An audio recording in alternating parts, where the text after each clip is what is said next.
everybody. Thank you for joining me and thank you for staying with me. Please, if you are watching me every now and then and you have not subscribed, please do so now. If you are subscribed, then please check every now and then whether you are still subscribed. A few creators that warned me that YouTube has a tendency to unsubscribe people in order to manage subscribers and obviously how much we get paid. Or maybe it's just a glitch. But please check every now and then, okay? Anyway, guys, let's get into today's video.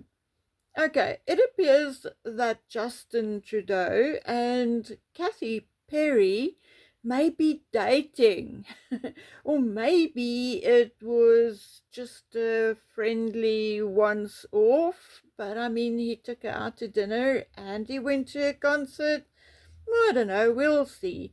But honestly, when I saw the two of them together, I had a quiet giggle because although I find them both a little strange, a little weird, if I was to be asked who either of them would be dating next, I would not have guessed Katie for Justin or Justin for Katie.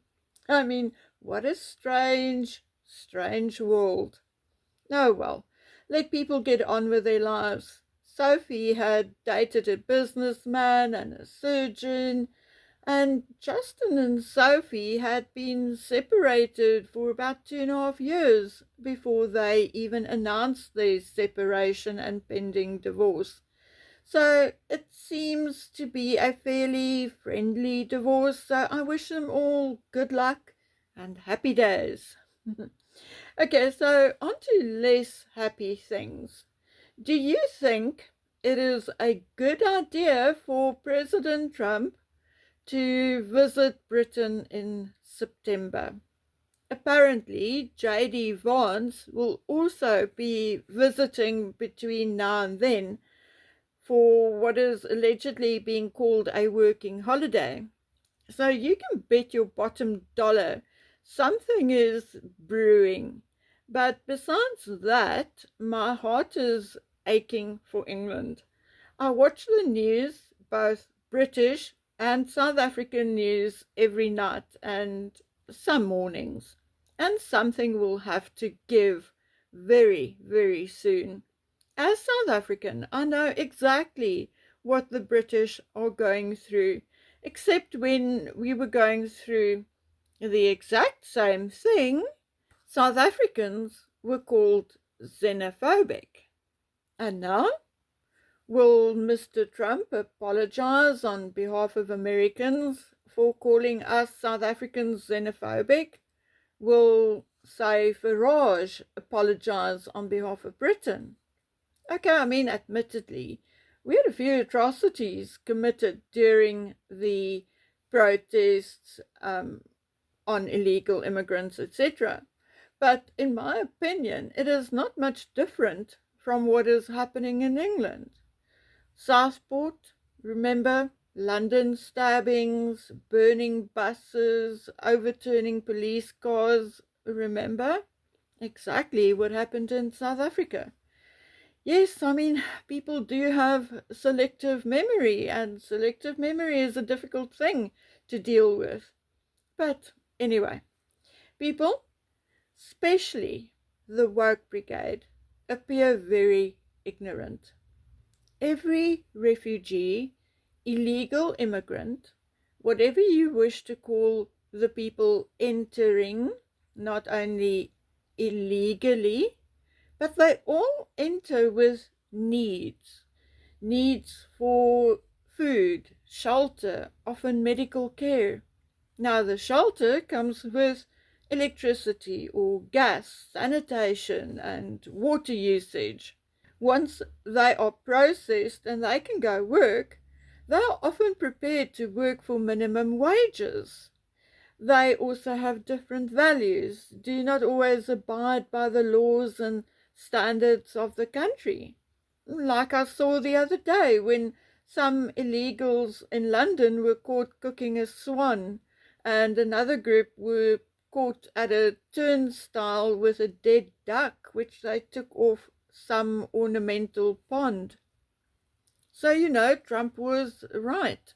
No country can afford to have its borders overrun like what happened in the United States during the previous administration, like what is happening in the United Kingdom now, and like what happened in South Africa for years on end.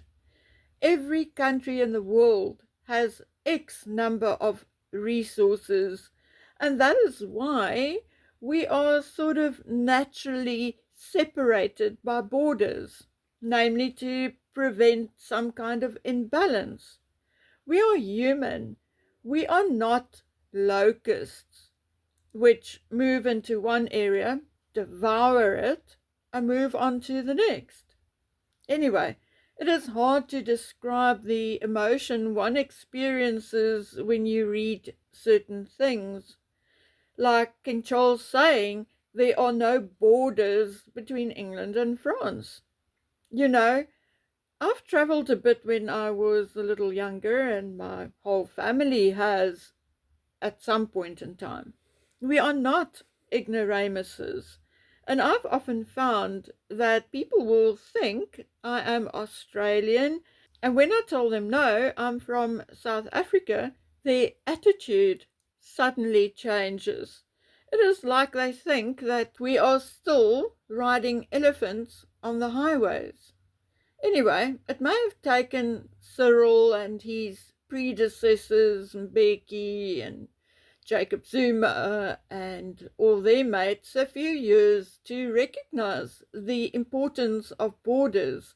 But eventually they did, and our borders and other checkpoints at airports and harbors have indeed improved significantly in the last few years since COVID.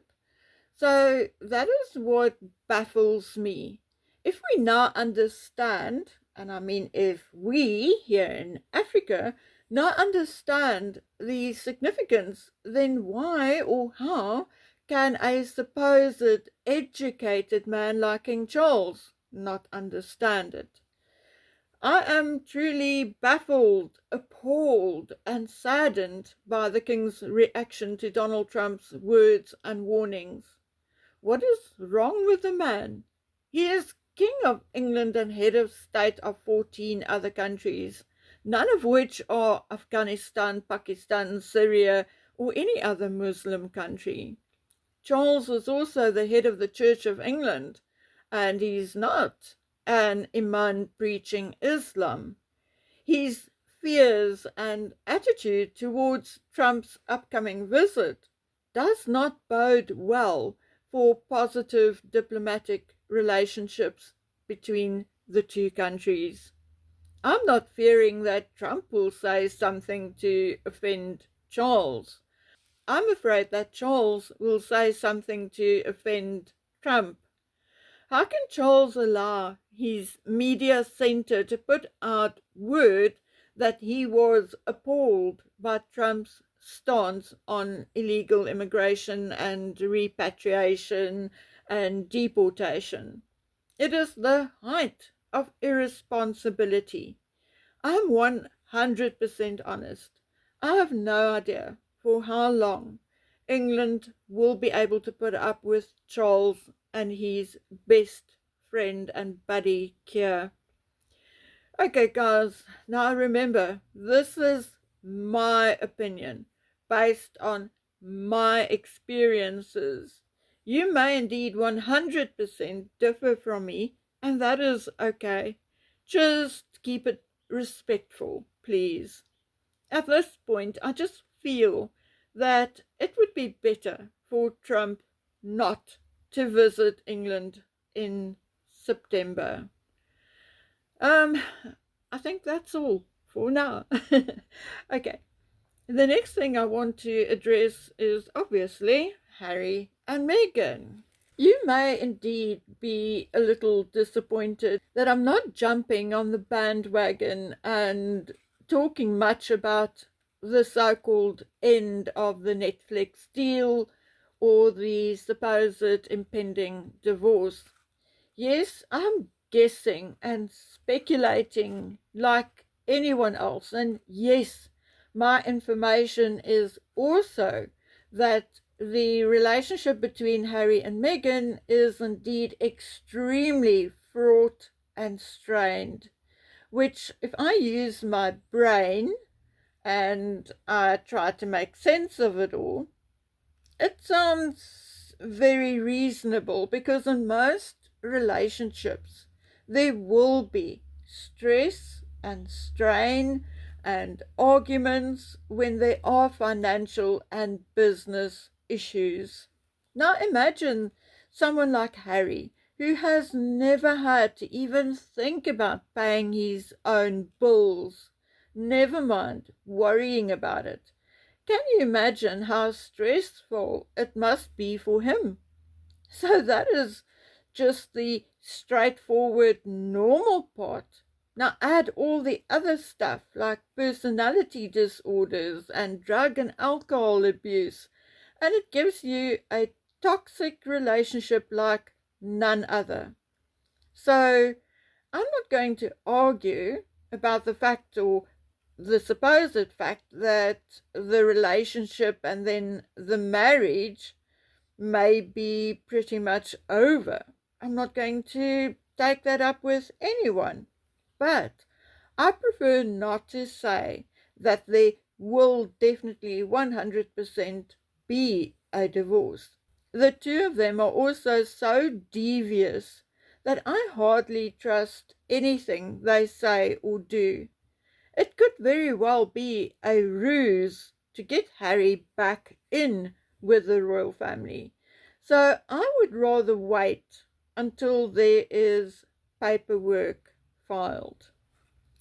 Okay, guys, I'm lining up some other stuff for you, with royal news being a bit scarce at the moment due to the summer holidays. I will likely be bringing you some other stuff mixed in with a bit of royal news, politics, and who knows what else.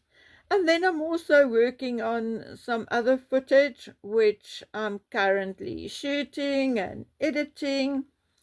And I'm also preparing some other work and some new stuff for you for, say, next week. So watch out for a notification in my community page. I do come up with some new stuff every now and then, just to prevent me from getting bored. Yeah, so I think I will post a notification in my community page, say towards Thursday, Friday next week. So that is it from me for now. I will be back sooner rather than later. So until then, please take good care of yourselves. Bye.